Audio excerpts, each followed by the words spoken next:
Assalamualaikum warahmatullahi wabarakatuh. Perkenalkan, nama saya Adelia Kusuma dari kelas Manajemen Pemasaran 5A1 Universitas Islam Kadiri.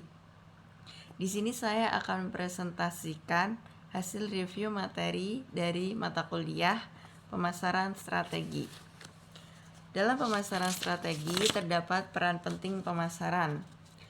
Menurut Philip dan Keller dalam Priansa 2017 halaman 32, manajemen pemasaran merupakan seni dan ilmu memilih pasar sasaran dan meraih, mempertahankan, serta menumbuhkan konsumen baru dengan menciptakan, menghantarkan, serta mengkomunikasikan nilai konsumen yang unggul. Konsep inti pemasaran yang pertama ada kebutuhan, keinginan, dan permintaan. Yang kedua, munculnya produk berupa barang, jasa, dan gagasan. Yang ketiga, terdapat nilai, biaya, dan kepuasan. Yang keempat, adanya pertukaran dan transaksi. Yang kelima, hubungan dan jaringan. Keenam, pasar. Ketujuh, pemasar dan calon pembeli.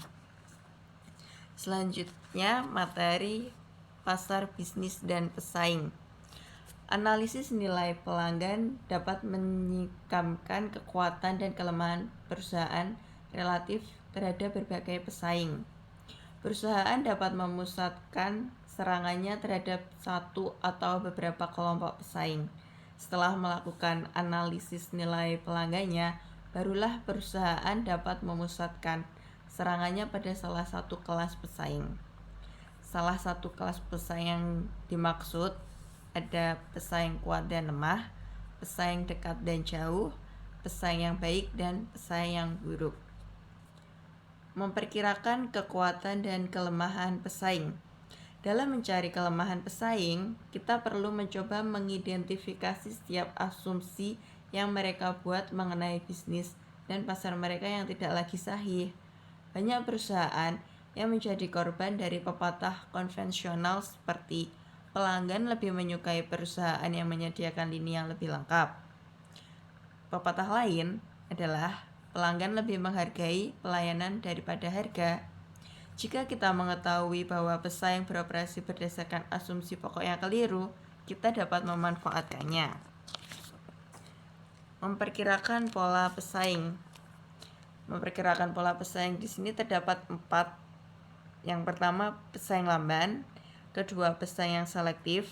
Ketiga, pesaing harimau. Dan yang keempat, pesaing stokastik. Materi selanjutnya yaitu segmentasi pasar. Segmentasi pasar adalah proses memecahkan kelompok pembeli heterogen menjadi kelompok pembeli homogen yang kecil, yaitu dengan karakteristik atau kebutuhan pembeli yang relatif serupa. Dengan adanya segmentasi ini akan ditentukan variabel-variabel untuk membentuk kelompok pasar berdasarkan demografi, geografi, psikografi, dan perilaku. Segmentasi pasar demografi. Segmentasi demografi membagi pasar berdasarkan pada variabel seperti umur, jenis kelamin, besar keluarga, siklus kehidupan keluarga, pendapatan, pekerjaan, pendidikan, agama, ras, dan kebangsaan. Yang kedua ada segmentasi geografi. Segmentasi geografi ini membagi pasar berdasarkan seperti negara, regional, negara bagian, kota atau komplek perumahan, toko kelontong atau warung rumahan. Selanjutnya ada segmentasi psikografi yang membagi menjadi kelompok berbeda berdasarkan pada karakteristik kelas sosial, gaya hidup, dan kepribadian.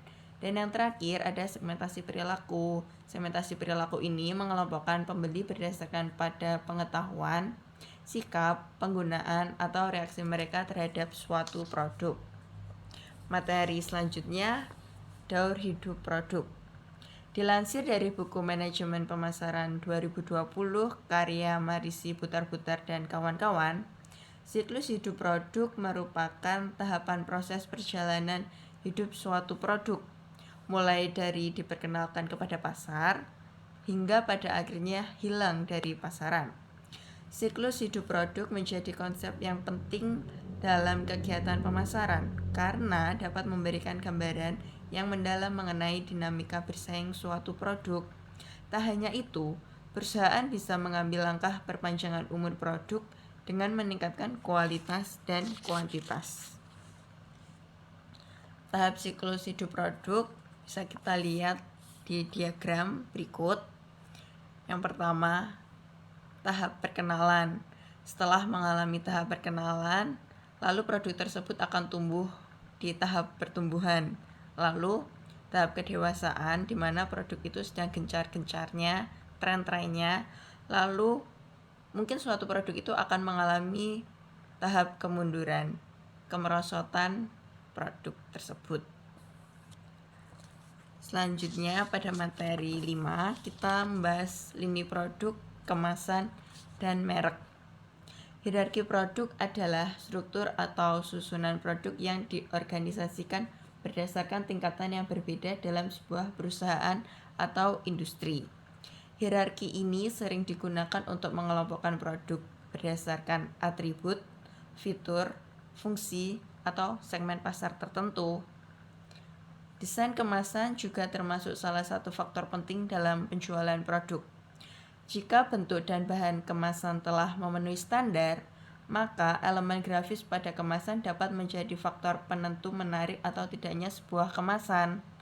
Kelebihan desain kemasan yang sangat diperhatikan oleh konsumen bisa kita lihat dari ukuran dan bentuk dari kemasan, bahan dari kemasan, warna dari kemasan, atau yang keempat, merek dan label yang terdapat pada kemasan.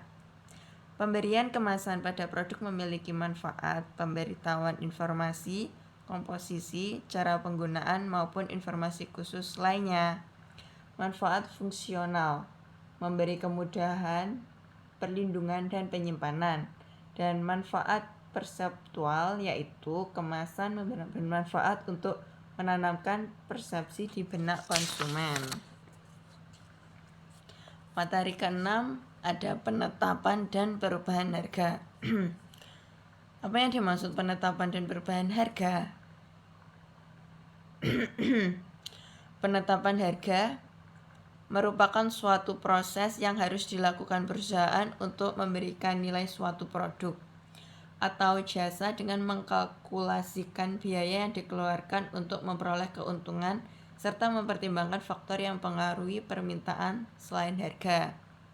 Lalu apa yang disebut perubahan harga?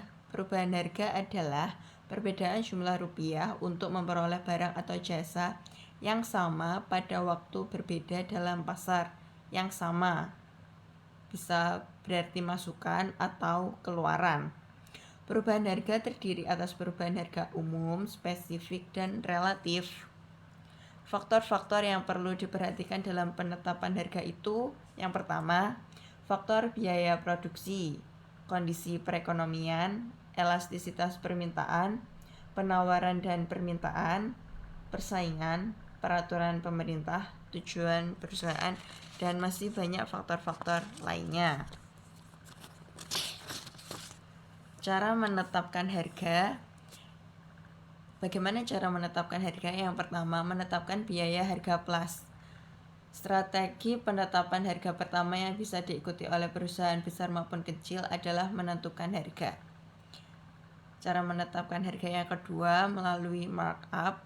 Yang ketiga, penetapan BEP, break even point. Yang keempat, analisis kompetitor. Dan yang terakhir, riset permintaan pasar. Selanjutnya, materi ke-7, strategi komunikasi dan bauran promosi. Pengembangan ini merujuk pada proses peningkatan keterampilan komunikasi seseorang atau organisasi untuk mencapai tujuan komunikasi yang jelas dan berhasil.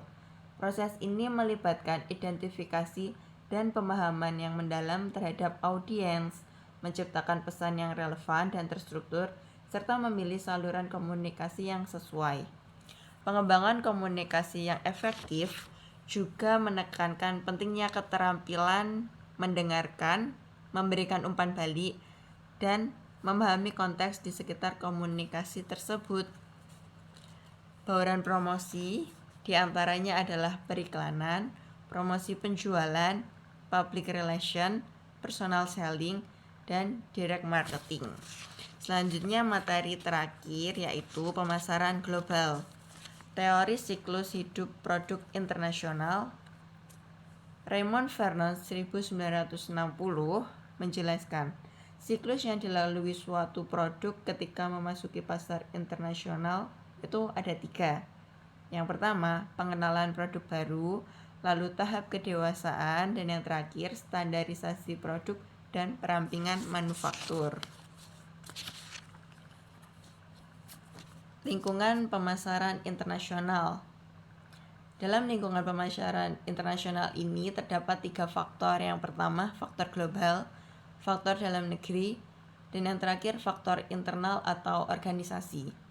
Dalam faktor global, faktor-faktor tersebut berkaitan dengan perekonomian dunia. Gambaran yang lebih luas mengenai fenomena global mempengaruhi setiap keputusan pemasaran internasional. Yang kedua, faktor dalam negeri. Perekonomian bangsa secara keseluruhan meliputi aspek ekonomi, sosial, dan budaya, demografi, politik, dan hukum, serta aspek domestik lainnya yang merupakan lingkungan domestik untuk pemasaran internasional. Dan faktor yang terakhir yaitu faktor internal atau organisasi, situasi internal perusahaan yang berhubungan dengan perdagangan internasional. Pemasar internasional perlu menggunakan, menyesuaikan, dan mengatur faktor-faktor ini untuk memenuhi kebutuhan dan keinginan pasar sasaran. Selanjutnya saya akan memberikan sedikit penjelasan tentang segmentasi pasar yang ada di PT Joyonegoro C1000. PT Joyonegoro C1000 didirikan pada tahun 2004 oleh Bapak Husain dan Pujiono Joyonegoro. Pabrik minuman memproduksi UC1000 vitamin C. Minuman ini memiliki 2 produk andalan yaitu UC1000 Vitamin Drink dan UC1000 Isotonic Drink. Perusahaan ini berada di bawah lisensi dari House Wellness Foods, salah satu perusahaan makanan terbesar di Jepang. Pada tahun 2017, produk minuman UC1000 Vitamin dan Isotonic ini sudah secara resmi mendapatkan sertifikat halal dari lembaga MUI. Produk-produknya bisa kita lihat seperti ini. Lalu penerapan segmentasi pasar pada UC1000. Segmentasi demografis. Segmentasi demografis UC1000 menargetkan calon konsumen yang berusia 15 sampai 35 tahun, baik laki-laki maupun perempuan. Sebagai salah satu minuman isotonik yang populer, produk ini dipasarkan dengan harga ekonomis. Satu botolnya cukup 7 sampai 10.000 dengan ukuran 500 ml. Selanjutnya, segmentasi geografis UC1000 menyasar ke calon konsumen yang tinggal di wilayah perkotaan maupun pedesaan dengan cuaca tropis. Sebab kandungan ionnya menjaga tubuh tetap terhidrasi di tengah padatnya aktivitas dan cuaca ekstrim atau cuaca yang tidak menentu seperti sekarang ini. Selanjutnya, segmentasi psikografis. Segmentasi psikografis UC1000 menargetkan calon konsumen yang berusia produktif, khususnya yang aktif berolahraga, sebab kandungan ionnya menggantikan elektrolit dan nutrisi yang hilang akibat berolahraga. Tak hanya itu, calon konsumen yang sakit seperti diare dan mudah lelah juga dianjurkan mengonsumsi minuman UC1000 ini karena membantu meningkatkan daya tahan tubuh. Selanjutnya, hambatan dalam menentukan segmentasi pasar UC1000 ini. Yang pertama, sebagian orang mungkin kurang mengerti manfaat vitamin C dalam tubuh. Lalu batas waktu penyimpanan produk UC1000 ini cukup dekat, terbatas. Dan yang terakhir, UC1000 ini tidak semua varian rasa ditemukan di semua toko. Lalu, solusi untuk menangani hambatan dalam segmentasi pasar. UC1000 memiliki formula khusus yang mengandung 1000 mg vitamin C sehingga memberikan manfaat yang besar bagi kesehatan. UC 1000 ini dikemas dalam kemasan yang praktis, sehingga mudah dibawa kemana saja dibawa saat berpergian. Lalu UC 1000 rasa jeruk ditemukan dengan mudah. Namun untuk rasa-rasa yang lain mungkin cukup sulit ditemukan ya di berbagai toko atau supermarket. Yang paling mudah ditemukan itu rasa jeruk dan rasa lemon. Lalu solusi untuk menangani hambatan dalam segmentasi pasar UC 1000 selanjutnya, UC 1000 ini dapat dikonsumsi oleh kalangan usia dari 15 sampai 35 tahun. Tapi ternyata anak-anak hingga dewasa juga bisa mengkonsumsi UC 1000 ini. Lalu UC 1000 ini memiliki harga yang terjangkau. Sekian presentasi hasil review materi pemasaran strategi. Jika ada kesalahan kata, mohon dimaafkan. Terima kasih. Wassalamualaikum warahmatullahi wabarakatuh.